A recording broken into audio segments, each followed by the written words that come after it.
Good morning Telangana. నేను మీ ప్రతిష. బులెటిన్లో ముందుగా హెడ్లైన్స్.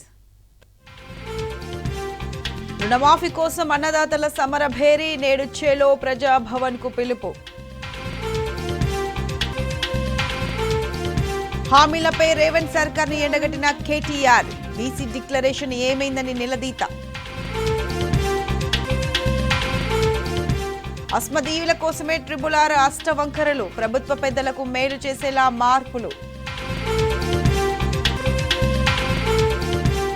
జమిలీ ఎన్నికలకు కేంద్ర కేబినెట్ గ్రీన్ సిగ్నల్, అంత ఈజీ కాదన్న విపక్షాలు. నిన్న పేజర్లు, తాజాగా వాకీటాకీలు. లెబనాన్లో మరోసారి అనూహ్య దాడులు.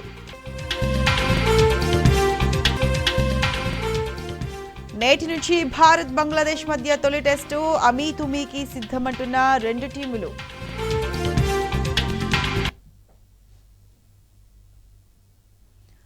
ఇక అప్డేట్ చూస్తే, రంగారెడ్డి జిల్లాలో పాడి రైతులు రోడెక్కారు. ఇక రాష్ట్ర వ్యాప్తంగా రైతుల అక్రమ అరెస్టులు కొనసాగుతున్నాయి. రాష్ట్రంలో రుణమాఫీ కాని రైతులు చెలో ప్రజాభవన్ పిలుపునిచ్చిన నేపథ్యంలో ప్రభుత్వం ముందస్తుగానే అడ్డుకునే కుట్రకు తెరలేపింది. ప్రజాభవన్ కు వెళ్తున్నారని ముందస్తుగానే అక్రమంగా రైతులను అరెస్ట్ చేసి పోలీస్ స్టేషన్లకు తరలిస్తున్నారు.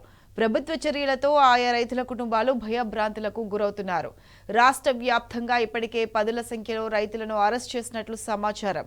మరోవైపు ఎట్టి పరిస్థితుల్లోనూ ప్రజాభవన్ వద్ద నిరసన తెలుపుతామని అన్నదాతలు తేల్చి చెబుతున్నారు. షరతులు లేని 2 లక్షల రుణమాఫీ కోసం శాంతియుతంగా నిరసన తెలుపుతామని స్పష్టం చేస్తున్నారు.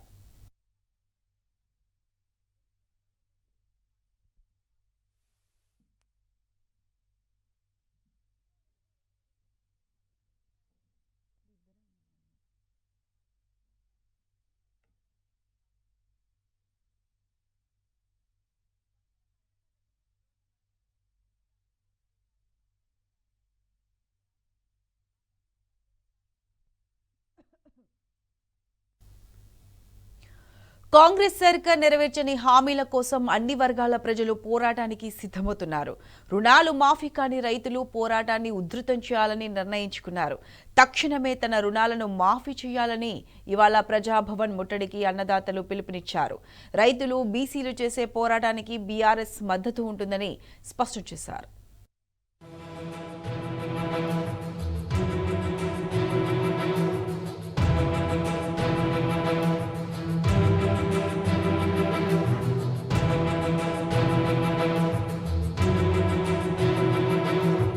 రుణమాఫీ అమలు కాని రైతులు పోరుబాట పట్టారు. ఎలాంటి షరతులు లేకుండా రుణమాఫీ చేయాలన్న డిమాండ్తో గురువారం చెలో ప్రజాభవన్ నిర్వహించేందుకు సన్నద్ధమవుతున్నారు. ఇప్పటికే బ్యాంకుల ముందు, ప్రభుత్వ ఆఫీసుల ముందు ధర్నాలు చేస్తున్న రుణమాఫీ కాని రైతులు సోషల్ మీడియా వేదికగా ఏకమవుతున్నారు. ఈ నేపథ్యంలో గురువారం చెలో ప్రజాభవన్ కు తరలి రావాలంటూ సోషల్ మీడియా వేదికగా ఒక యువ రైతు ఇచ్చిన పిలుపు మేరకు వైరల్ గా మారింది. గ్రామాలు, మండలాలు, జిల్లాల వారీగా రైతులంతా ఏకమై పెద్ద ఎత్తున ఈ కార్యక్రమంలో పాల్గొనాలని ఆయన విజ్ఞప్తి చేశారు.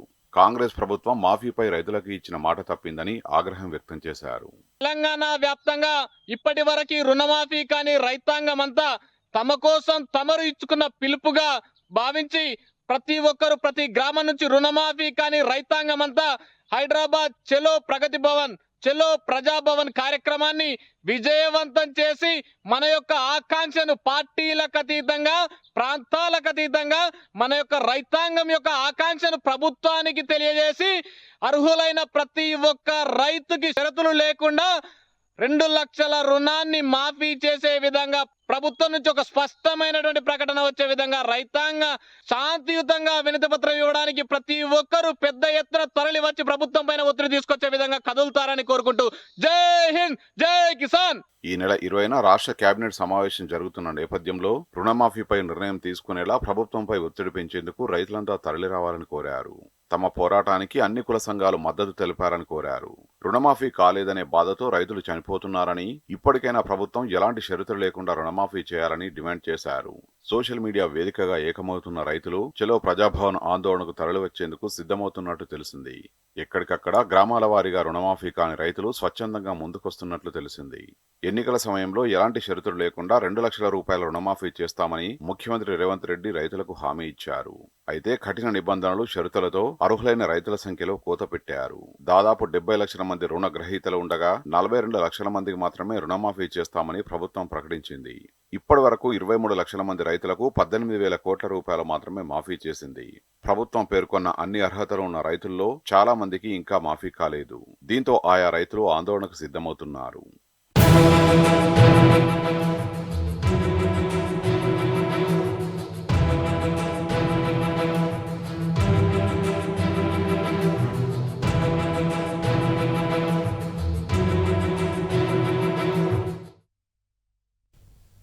రాష్ట్రంలో హెల్త్ ఎమర్జెన్సీ ప్రకటించాలని బీఆర్ఎస్ వర్కింగ్ ప్రెసిడెంట్ కేటీఆర్ ప్రభుత్వాన్ని డిమాండ్ చేశారు. ఒక్క నెలలోనే 14 మంది మహిళలు, 48 మంది చిన్నారులు మృతి చెందితే ప్రభుత్వానికి చీమ కుట్టినట్లయినా లేదని మండిపడ్డారు.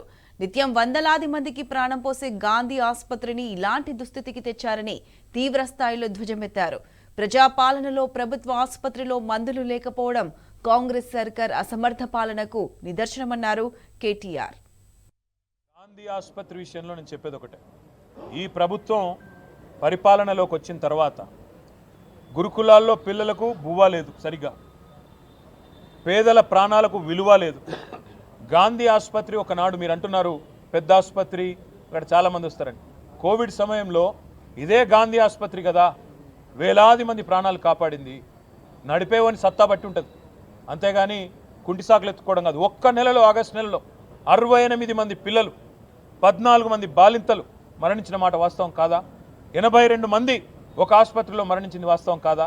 దాన్ని సరిచేయాల్సుకోవాల్సింది పోయి, దాన్ని పట్టించుకోవాల్సింది పోయి, సమీక్ష చేసుకోవాల్సింది పోయి ఇవాళ డెంగ్యూలు, మలేరియాలు, అదేవిధంగా చికెన్ గున్యాలు రాష్ట్రంలో స్వైర విహారం చేస్తున్నాయి. అవసరమైతే హెల్త్ ఎమర్జెన్సీ డిక్లేర్ చేయండి. అవసరమైతే మిగతా ఆసుపత్రుల్లో కూడా మందులకు పైసలు లేవట, ఈరోజు పిచికారి కొట్టేందుకు పైసలు లేవు, శానిటేషన్కు పైసలు లేవు, ఇస్తలేరు. కాంట్రాక్టర్ల బిల్లులు ఇచ్చే దాని మీద ఉన్న శ్రద్ధ ఈ ప్రభుత్వానికి పేద ప్రజల ఆరోగ్యం పట్ల లేదు. కాబట్టే ఇవాళ నేను అంటా ఉన్నా ఈ ప్రభుత్వాన్ని, అవసరమైతే హెల్త్ ఎమర్జెన్సీ డిక్లేర్ చేయండి. మీకు చేత కాకపోతే నిష్ణాతులను పిలిపించుకోండి, వాళ్ళకి అప్పచెప్పండి. అంతేగాని ఈ రకంగా తమ బాధ్యత నుంచి తప్పించుకుంటామని ప్రభుత్వం అంటే కరెక్ట్ కాదు. కోవిడ్లో ఇదే గాంధీ ఆసుపత్రి వేలాది ప్రాణాలు కాపాడింది. ఆ రోజు ఒకటే ఒక్క ఆసుపత్రి మొత్తం రాష్ట్రంలో అయినా కాపాడగలిగింది. కాబట్టే ప్రభుత్వం తన బాధ్యతను తప్పించుకోలేదని నేను అంటాను. కేసీఆర్ హయాంలో ఎంఎస్ఎంఈ ఎంతో అభివృద్ధి సాధించిందన్నారు మాజీ మంత్రి ఎమ్మెల్యే హరీష్ రావు. బీఆర్ఎస్ పాలనలో సాధించిన విజయాలను తమ ఘనతగా చెప్పుకోవడం శోచనీయమన్నారు.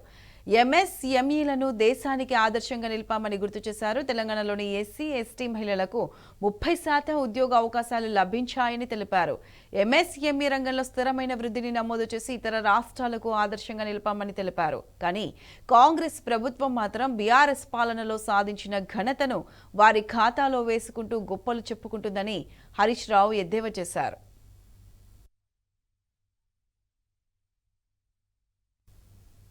హైడ్రా పేరిట సీఎం రేవంత్ రెడ్డి హైడ్రామాలో ఆడుతున్నాడని మాజీ ఎమ్మెల్యే బాల్క సుమన్ ఫైర్ అయ్యారు. రాష్ట్రంలో ప్రజల దృష్టిని మళ్లించేందుకే రేవంత్ రెడ్డి డైవర్షన్ పాలిటిక్స్ కు తెరలేపాడని మండిపడ్డారు. ఇప్పటి వరకు మేనిఫెస్టోలో పెట్టిన హామీలు నెరవేర్చలేదన్నారు. ఇందిరమ్మ రాజ్యంలో సుపరిపాలన కాదు, దరిద్రపు పాలన నడుస్తోందని ఆగ్రహం వ్యక్తం చేశారు. కాంగ్రెస్ పార్టీ మేనిఫెస్టో మొత్తం బోగస్. ఈ 6 గ్యారెంటీలు కానీ తర్వాత ఈ మేనిఫెస్టో కానీ ఇవి రెండు కూడా బోగస్. దీంట్లో ఒక్కటంటే ఒక్కటి, ఒక్క పని అంటే ఒక్క పని కూడా రేవంత్ రెడ్డి చేయలేడు. కాబట్టి దానికోసమే ఆయన ఏం చేస్తున్నాడంటే ఈ మేనిఫెస్టో మీద 6 గ్యారెంటీల మీద 420 హామీల మీద చర్చ జరగకుండా, చర్చ మొత్తం ఈ రాష్ట్రంలో డైవర్ట్ కావాలి, ప్రజల దృష్టిని మరల్చాలి, పేపర్లన్నిట్లలో వేరే హెడ్లైన్లు రావాలి, టీవీలలో ఉదయం నుంచి మొదలుకుంటే సాయంత్రం వరకు జరిగే చర్చలు కానీ వాళ్ళ బులెటిన్లలో కానీ మొత్తం వేరే విషయాలే కనబడాలి. ఇక సోషల్ మీడియా ట్విట్టర్ ఓపెన్ చేసినా, ఫేస్బుక్ ఓపెన్ చేసినా, ఇన్స్టాగ్రామ్ ఓపెన్ చేసినా, వాట్సాప్ గ్రూపులకు పోయినా ఈ కాంగ్రెస్ పార్టీ మేనిఫెస్టోలో పెట్టినటువంటి అంశాలు కానీ 6 గ్యారంటీల అంశాలు కానీ వీటి మీద చర్చ లేకుండా విషయాలన్నింటినీ కూడా డైవర్ట్ చేయాలనేటటువంటి ఒక కుట్ర ఇవాళ రేవంత్ రెడ్డి చేస్తూ ఉన్నాడు. ఆ కుట్రలో భాగమే ఎమ్మెల్యేల ఇండ్ల మీద దాడులు, ఆ కుట్రలో భాగమే మా ఎమ్మెల్యేలను కాంగ్రెస్ పార్టీలోకి తీసుకున్నాడు, ఆ కుట్రలో భాగమే తెలంగాణ తల్లి విగ్రహం పెట్టాల్సిన చోట రాజీవ్ గాంధీ విగ్రహం పెట్టుడు, ఆ కుట్రలో భాగమే హైడ్రా పేరిట హైదరాబాదులో పేద దళితులు, బీసీలు, లంబాడ సోదర సోదరిమణులు ఇల్లు కూలగొట్టుడు. ఆ కుట్రలో భాగమే నోరు తెరిస్తే బూతులు, అబద్ధాలు, తిట్ల పురాణం. అంటే ఆయన స్ట్రాటజీ ఏంటంటే రేవంత్ రెడ్డిది, ఆయన లేస్తే అబద్ధాలు మాట్లాడాలి, అంత అయిపోయిందని చెప్పాలి, గోబెల్స్ ప్రచారం చేయాలి, కేసీఆర్ను తిట్టాలి, బీఆర్ఎస్ పార్టీ నాయకులను తిట్టాలి. తద్వారా ఏంటంటే వాళ్ళు మమ్మల్ని తిడితే మేము వాళ్ళని తిట్టాలి. ఇక రేపు పేపర్లలో కానీ టీవీలలో కానీ ఇక వాళ్ళు మమ్మల్ని తిట్టుడు, మేము వాళ్ళని తిట్టుడు. ఇక ఇదే చర్చ జరగాలి ఈ రాష్ట్రంలో తప్ప కాంగ్రెస్ పార్టీ మేనిఫెస్టోలో ఏం చెప్పి ఓట్లు అడిగిందనేది ప్రజలు మాట్లాడద్దు, మీడియాలో రావద్దు, ప్రతిపక్షాలు మాట్లాడద్దు. ఎంతసేపు ఆయన మమ్మల్ని తిట్టుడు, మేము ఆయనను తిట్టుడు, గివిట్లలోనే రోజులు గడిచిపోవాలనేటటువంటి ఒక అటెన్షన్ డైవర్షన్ టాక్టిక్స్. ఆ స్ట్రాటజీ సునీల్ కనుగోలు స్ట్రాటజిస్టు బృందము రేవంత్ రెడ్డి నాయకత్వంలో తెలంగాణలో అమలు చేస్తూ ఉన్నారు. నేను అడుగుతా ఉన్నా ఈ కాంగ్రెస్ ప్రభుత్వాన్ని, కాంగ్రెస్ పార్టీ పెద్దల్ని, రాష్ట్రంలో ప్రజల్ని కూడా ఆలోచించమని కోరుతా ఉన్నా. ఈ రేవంత్ రెడ్డి హైదరాబాద్లో హైడ్రాని తీసుకొచ్చి పేద ప్రజల ఇల్లు కూలగొడతా అని చెప్పి మొన్న మేనిఫెస్టోలో పెట్టిండా, లేదా ఎన్నికల ప్రచార సభల్లో చెప్పిండా, లేదు సచివాలయం ముంగట రాజీవ్ గాంధీ విగ్రహం పెడతాం, తెలంగాణ తల్లి విగ్రహం పెట్టాం అని చెప్పి ఎన్నికల ప్రచార సభల్లో చెప్పిండా, లేకపోతే కాంగ్రెస్ పార్టీ మేనిఫెస్టోలో చెప్పిండా, 6 గ్యారెంటీల కార్డులో పెట్టిండా. RRR అలైన్మెంట్ను మారుస్తాం, మా వంది మావతుల భూములకు అనుకూలంగా RRRను మెల్లగా గుంజుతాం ఒక 5 కిలోమీటర్ల అవతలకి అని చెప్పి రేవంత్ రెడ్డి ఎన్నికల మేనిఫెస్టోలో పెట్టిండా, 6 గ్యారెంటీల కార్డుల్లో చెప్పిండా, లేదా అసెంబ్లీ ఎన్నికల ప్రచారంలో చెప్పిండా. భవిష్యత్తులో ఫార్మసిటీని రద్దు చేసి ఫ్యూచర్ సిటీ పేరిట రియల్ ఎస్టేట్ దందా చేస్తా అని చెప్పి రేవంత్ రెడ్డి అసెంబ్లీ ఎన్నికల ప్రచార సభల్లో చెప్పిండా, ఎన్నికల మేనిఫెస్టోలో పెట్టిండా, 6 గ్యారెంటీల కార్డులో పెట్టిండా, లేకుంటే ఇప్పుడు అధికారంలోకి వచ్చినాక చేస్తుండా. ఏం జరుగుతూ ఉంది రాష్ట్రంలో? కోతికి కొబ్బరి చిప్ప దొరికినట్టు, కుక్కకు బొక్క దొరికినట్టు ఇవాళ వీళ్ళకు అధికారం వస్తే అర్హత లేని వాళ్ళు ఇవాళ అందలం ఎక్కితే, సరే నీ అదృష్టం మంచిగా ఉండి మీరు అధికారంలోకి వచ్చి ముఖ్యమంత్రి అయితే ప్రజలకు ప్రజాపాలన పేరిట మంచి పనులు చేసి ప్రజల మెప్పు పొందే ప్రయత్నాలని పక్కకు పెట్టి మొత్తం ఈ రాష్ట్రంలో ఇవాళ అవినీతి, కుటుంబ పాలన, పైరవీలు, దందాలు, ఇందిరమ్మ రాజ్యంలో ఆనాటి ఎమర్జెన్సీ నాటి పరిస్థితులు ఇవాళ తెలంగాణ రాష్ట్రంలో కనబడతా ఉన్నాయి. ఖమ్మంలో వరదలు వస్తే ప్రధాన ప్రతిపక్షంగా మా బీఆర్ఎస్ పార్టీ బృందం పోతే మా బృందం మీద దాడులు చేస్తారు. సిగ్గుందా మీకు? కాంగ్రెస్ పెద్దలకు మేము అడుగుతా ఉన్నాం. ఆపద సమయంలో ప్రజలకు అండగా ఉండాల్సిన బాధ్యత ప్రభుత్వానిది, అందరిది. ఆ బాధ్యతను గుర్తెరిగి ప్రధాన ప్రతిపక్షంగా మేము పోతే మా వాళ్ళ మీద దాడులు. హైకోర్టు తీర్పు వస్తే ఎమ్మెల్యేలను తొందరగా డిస్క్వాలిఫై చేసే విషయంలో స్పీకర్ గారు నిర్ణయం తీసుకోండి అని చెప్తే దాని విషయంలో మా ఎమ్మెల్యేలు మాట్లాడితే మా ఎమ్మెల్యేలు ఇళ్ళ మీద దాడులు. సిగ్గుందా రేవంత్ రెడ్డి నీకు? మాట్లాడితే రాహుల్ గాంధీ జపం చేస్తావు. మొన్నటి లోక్సభ ఎన్నికల మేనిఫెస్టోలో కాంగ్రెస్ పార్టీ చెప్పింది ఏంది? 10th షెడ్యూల్ను సవరించి డిస్క్వాలిఫికేషన్కి సంబంధించి నిర్ణయం తీసుకుంటామని మొన్నటి పార్లమెంట్ ఎన్నికల మేనిఫెస్టోలో చెప్పింది మీ కాంగ్రెస్ పార్టీ కదా. సిగ్గు లేకుండా బీఆర్ఎస్ పార్టీ ఎమ్మెల్యేలను 10 మందిని తీసుకుంటావా? వీళ్ళకంటే సిగ్గు లేదు. నీకేమైందా రేవంత్ రెడ్డి? నువ్వు రాహుల్ గాంధీ జపం చేస్తున్నావు కదా మాట్లాడితే. అంటే రాహుల్ గాంధీది ఒక ఆలోచన, నీది ఇంకో విధానమా? రాహుల్ గాంధీ ఆలోచనకు, విధానానికి, కాంగ్రెస్ పార్టీ సిద్ధాంతాలకు, వాళ్ళ పద్ధతులకు వ్యతిరేకంగా నువ్వు ఓదలుచుకున్నావా? ఏం చెప్పదలుచుకున్నావు మరి నీ నిర్ణయాల ద్వారా? ఇవాళ అడుగుతా ఉన్నాం మేము. కాంగ్రెస్ పార్టీ మేనిఫెస్టో మొత్తం బోగస్. ఈ రాజీవ్ గాంధీ విగ్రహ ఏర్పాటు సీఎం రేవంత్ రెడ్డికి లాభం కంటే నష్టం చేసిందని అంటున్నాయి కాంగ్రెస్ పార్టీ వర్గాలు. విగ్రహ ఏర్పాటుపై రాజకీయ వివాదం చోటు చేసుకోవడం హైకమాండ్కు ఆగ్రహం తెప్పించిందట.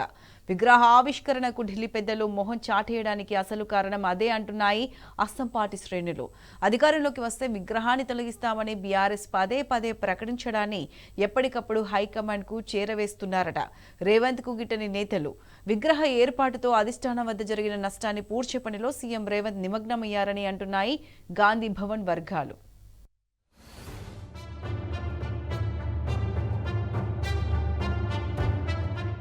రాజీవ్ గాంధీ విగ్రహం ఏర్పాటుతో గాంధీ ఫ్యామిలీకి దగ్గరవ్వాలనుకున్న ముఖ్యమంత్రి రేవంత్ రెడ్డి ప్లాన్ బెడిసి కొట్టిందని అంటున్నాయి కాంగ్రెస్ పార్టీ వర్గాలు. రాజీవ్ గాంధీ జయంతి రోజున విగ్రహాన్ని ఆవిష్కరించారని సీఎం రేవంత్ టార్గెట్ గా పెట్టుకుని సచివాలయం ముందు ఉన్న ఖాళీ స్థలంలో హడావిడిగా ఏర్పాటు ప్రక్రియను ప్రారంభించారు. కాంగ్రెస్ అధినేత్రి సోనియా చేతుల మీదుగా ప్రారంభిస్తామని సీఎం రేవంత్ స్వయంగా ప్రకటించారు.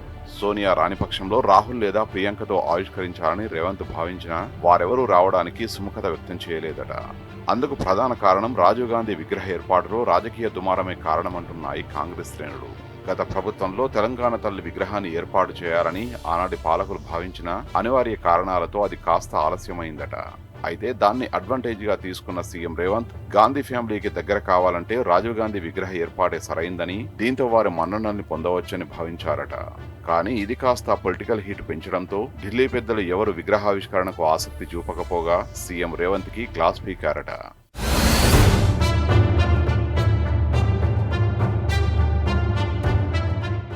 సచివాలయం ముందు ఏర్పాటు చేయాల్సిన తెలంగాణ తల్లి విగ్రహానికి బదులు అదే స్థానంలో మాజీ ప్రధాని రాజీవ్ గాంధీ విగ్రహ ఏర్పాటుపై తెలంగాణ వ్యాప్తంగా నిరసన వ్యక్తమైంది. రాజీవ్ గాంధీకి తెలంగాణకు ఉన్న సంబంధం ఏంటంటూ తెలంగాణ వాదులు ప్రశ్నించారు. అటు ప్రధాన ప్రతిపక్షం బీఆర్ఎస్ అయితే తాము తిరిగి అధికారంలోకి వస్తే రాజీవ్ గాంధీ విగ్రహాన్ని తొలగించి గాంధీ భవన్ కు పంపిస్తామని ప్రకటించింది. దీంతో రాజీవ్ విగ్రహ ఏర్పాటులో తలెత్తిన వివాదాన్ని కంట్రోల్ చేసేందుకు ఆయన జయంతి రోజునే సచివాలయంలో తెలంగాణ తల్లి విగ్రహం ఏర్పాటు చేస్తామని సీఎం రేవంత్ ప్రకటించారు. హడావిడిగా సచివాలయంలో స్థల పరిశీలన చేసినప్పటికీ జరిగిన డ్యామేజ్ కంట్రోల్ కాలేదు.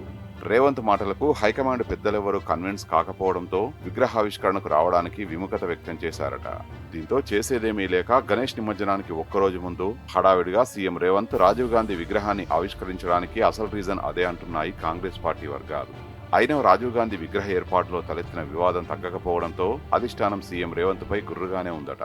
తెలంగాణ ఆత్మను అగౌరవపరుస్తూ తెలంగాణ తల్లి ఎక్కడైతే కొలువు ఉండాలనో అమరజ్యోతి మధ్యన అంబేద్కర్ సచివాలయం నడుమ తెలంగాణ భవిష్యత్ తరాలకు భవిష్యత్ పాలకులకు కూడా స్ఫూర్తిగా ఉండాల్సిన ఆ స్థలంలో ఎక్కడైతే తెలంగాణ తల్లి కొలువు తీరాలో అక్కడ నువ్వు రాహుల్ గాంధీ గారి తండ్రిని పెట్టినావు.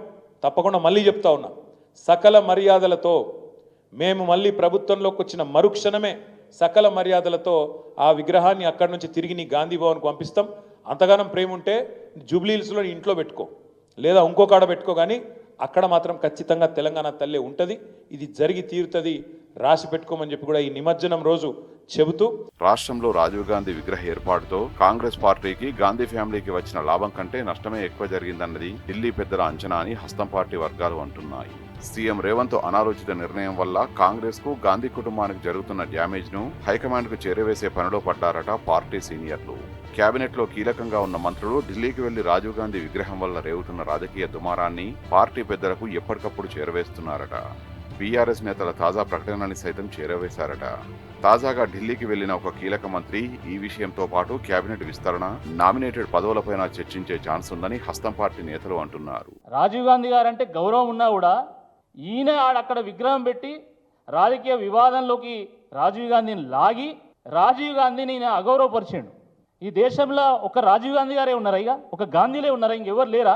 దేశంలో 15 మంది ప్రధానమంత్రులు పరిపాలన చేసిండ్రు. మిగతా అందరి ప్రధానమంత్రులను అవమానపరచడం ఏది? అరే పెడితే పివి నరసింహారావు గారు విగ్రహం పెట్టినా ఒక అర్థం ఉండేది. ఆయన మన తెలంగాణకి ముఖ్యమంత్రిగా పనిచేశారు. ఒక తెలుగువాడు, తెలంగాణ వాడు దేశాన్ని పరిపాలించిండు అంటే అది ఒక గర్వకారణం మనందరికీ కూడా. రాజీవ్ విగ్రహ ఏర్పాటుతో హైకమాండ్ ముందు జరిగిన డ్యామేజ్ ను కంట్రోల్ చేసుకునే పనిలో నిమగ్నమయ్యారట సీఎం రేవంత్. అధిష్టానం దృష్టిని ఆకట్టుకునే పనిపై ఫోకస్ పెట్టారట. మరి రేవంత్ ప్లాన్ వర్కౌట్ అయ్యి ఢిల్లీ పెద్దలు కూలవుతారో లేదో చూడాలి.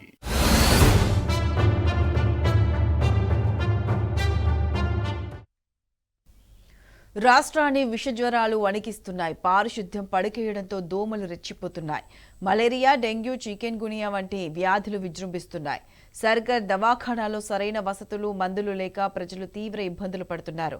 గత బీఆర్ఎస్ సర్కార్ హయాంలో ప్రజలకు భరోసా ఇచ్చిన సర్కార్ వైద్యం ఇప్పుడు సమస్యల వలయంలో చిక్కుకుంది. ఒకవైపు ప్రజలు జ్వరపీడితుల ఇబ్బందులు పడుతుంటే కాంగ్రెస్ ప్రభుత్వం ముద్దు నిద్రపోతుంది.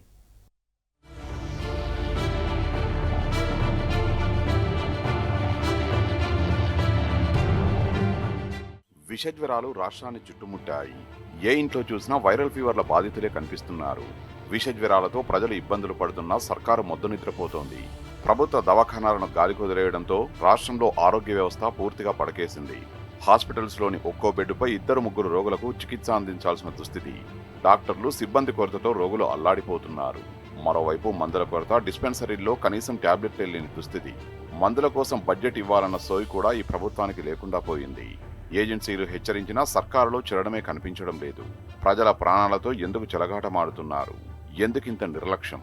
ఇక కాంగ్రెస్ పాలకుల తీరు మారదా అన్న విమర్శలు వెల్లువెత్తుతున్నాయి.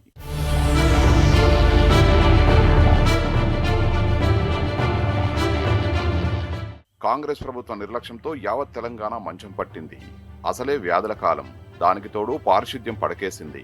గ్రామాలు, పట్టణాల్లో పరిశుభ్రత జాడేలేదు. ఇవన్నీ కలిసి ప్రజారోగ్యానికి సవాళ్లు విసురుతున్నాయి. ఏ ఇంట్లో చూసినా విష జ్వరాలతో రాష్ట్రం అల్లాడిపోతోంది. మలేరియా, టైఫాయిడ్, డెంగ్యూ, చికెన్ గున్యా వంటి వ్యాధులు వణికిస్తున్నాయి. పల్లె, పట్నం, ఏజెన్సీ ఏరియా అనే తేడా లేకుండా ప్రతి ఇంట్లో ఎవరో ఒకరు జ్వరపీడితులే కనిపిస్తున్నారు. ప్రభుత్వ, ప్రైవేటు ఆసుపత్రులు రోగులతో నిండిపోతున్నాయి. పరిస్థితి ఇంత దారుణంగా ఉన్నా హెల్త్ క్యాంపులు నిర్వహించాలన్న సోయి కూడా ఈ రేవంత్ సర్కారుకు లేకుండా పోయింది.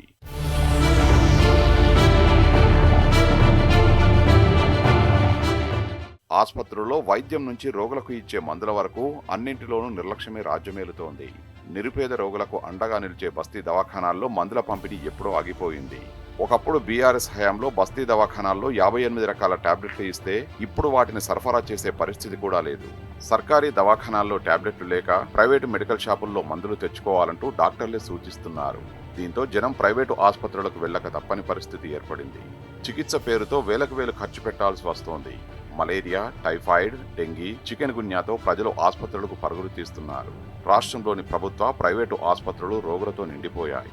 గాంధీ, ఉస్మానియా, నీలోఫర్ వంటి ఆసుపత్రుల్లో కనీసం బెడ్లు కూడా దొరకని దుస్థితి నెలకొన్నది. వరంగల్ ఎంజీఎంతో పాటు జిల్లాలోని పెద్ద ఆసుపత్రుల్లో డాక్టర్ల కొరత వేధిస్తున్నది. కనీసం టాబ్లెట్లు ఇచ్చే పరిస్థితులు లేకుండా పోయాయి.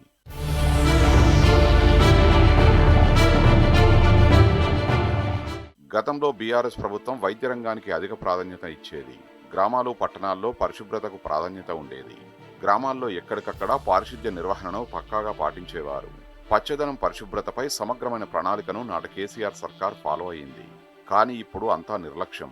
రేవంత్ పాలనలో పారిశుద్ధ్యం ఎప్పుడో పరకేసింది. వరదలతో పరిస్థితి మరింత దయనీయంగా మారింది. ఎక్కడికక్కడ చెత్తాచెదారం పేరుకుపోయి దోమలు దండయాత్ర చేస్తున్నాయి. దీంతో విషజ్వరాలు విజృంభించడంతో లక్షలాది మంది జనం జ్వరాలతో బాధపడుతున్నారు. ముఖ్యంగా చిన్నపిల్లలైతే మలేరియా, డెంగ్యూ వంటి వ్యాధులతో అల్లాడిపోతున్నారు. అయినా రేవంత్ సర్కారు మాత్రం చోద్యం చూడడం తప్ప చర్యలు తీసుకోవడం లేదు.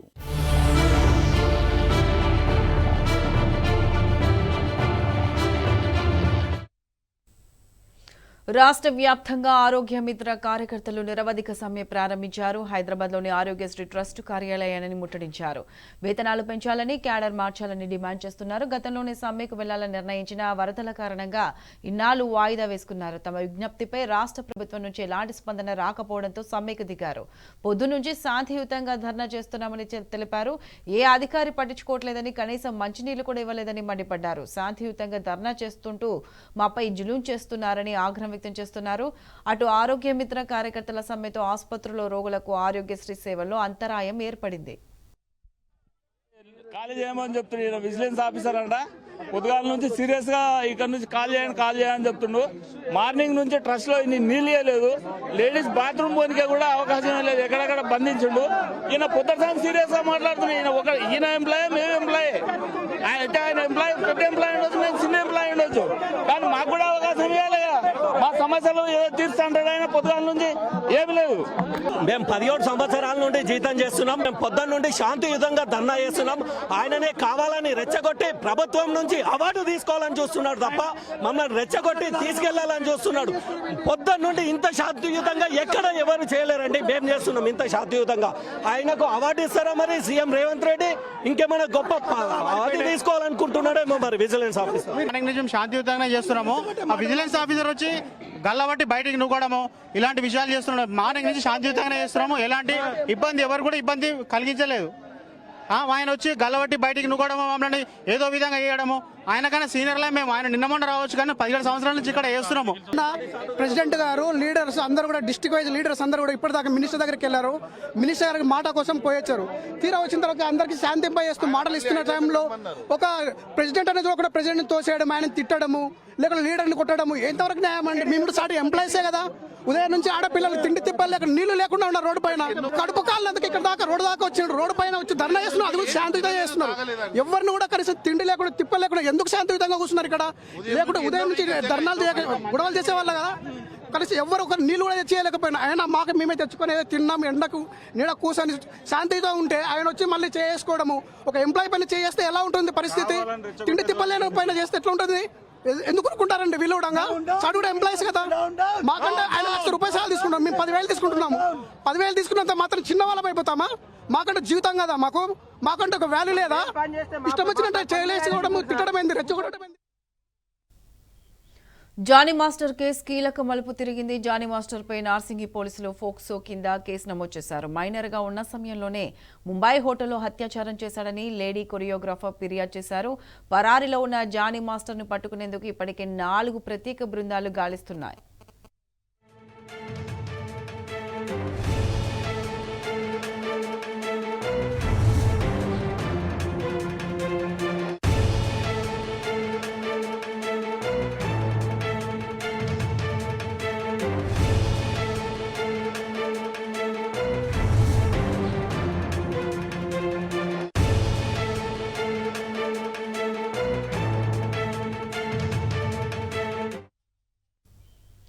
జమిలీ ఎన్నికల నిర్వహణకు లైన్ క్లియర్ అవుతుంది. 1 నేషన్ 1 ఎలక్షన్ ప్రక్రియకు కేంద్ర కేబినెట్ ఆమోదం తెలిపింది. పార్లమెంట్ శీతాకాల సమావేశాల్లో 1 నేషన్ 1 ఎలక్షన్ బిల్లును ప్రవేశపెట్టనున్నారు.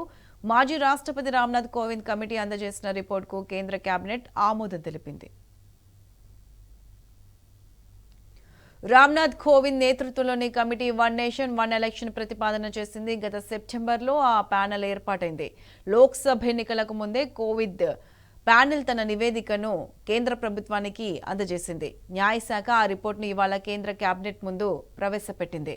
100 రోజుల మోదీ సర్కార్ పాలన సందర్భంగా ఈ రిపోర్టును ముందుకు తీసుకువచ్చారు. లోక్సభ, రాష్ట్ర అసెంబ్లీలకు ఒకేసారి ఎన్నికలు నిర్వహించాలని కోవింద్ కమిటీ ప్రతిపాదించింది. కమిటీ ఇచ్చిన ప్రతిపాదనలను చూసేందుకు ఇంప్లిమెంటేషన్ గ్రూప్ను ఏర్పాటు చేశారు. లోక్సభ, అసెంబ్లీ ఎన్నికలను కేంద్ర ఎన్నికల సంఘం నిర్వహిస్తుంది. ఇక మున్సిపాలిటీలు, పంచాయతీ ఎన్నికలనే రాష్ట్ర ఎన్నికల కమిషన్ నిర్వహిస్తుందని రిపోర్టులో తెలిపారు.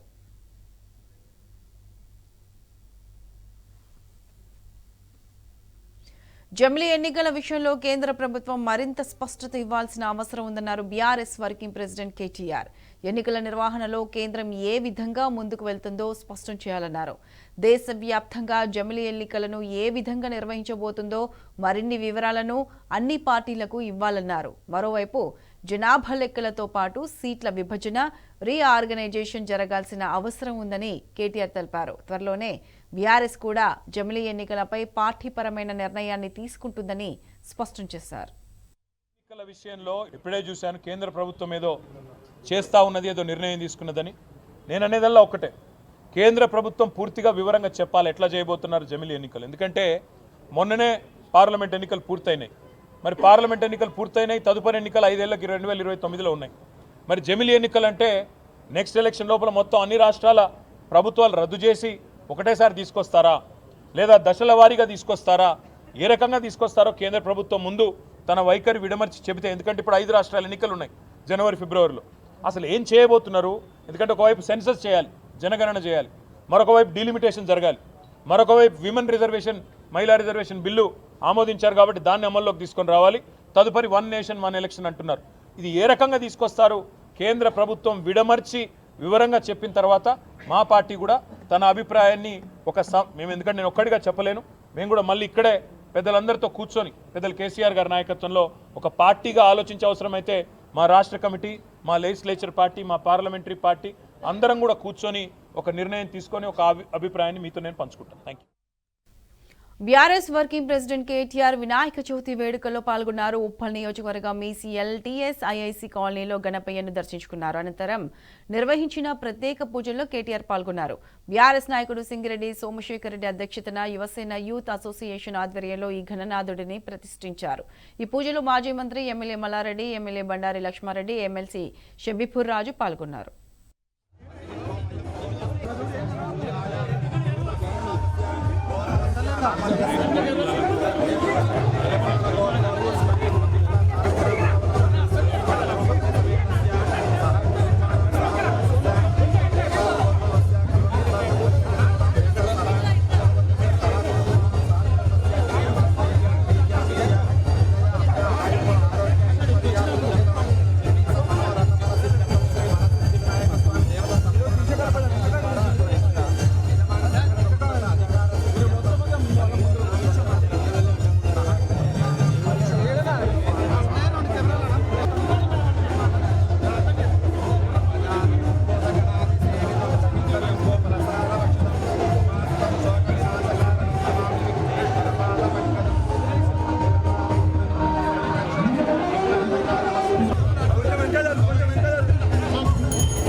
కేంద్ర ప్రభుత్వం జమిలీ ఎన్నికల మీద ఒక నిర్ణయం తీసుకున్నట్టుగా ఇప్పుడే వార్త వచ్చింది.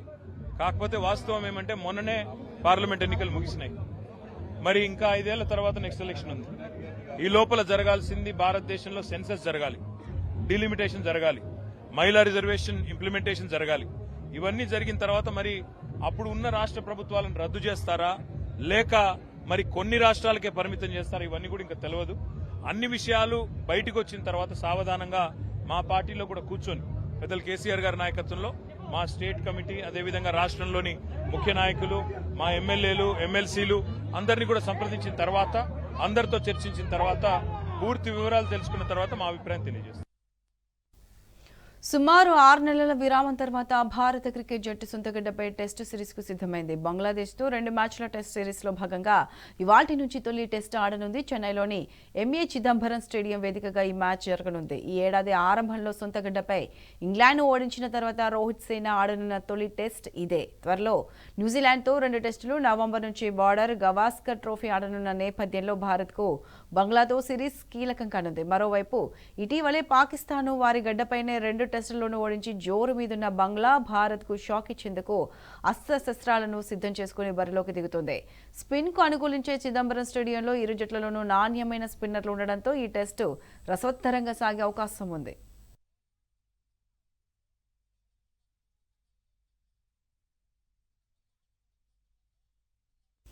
ఇవి bulletin updates. Keep watching tea news.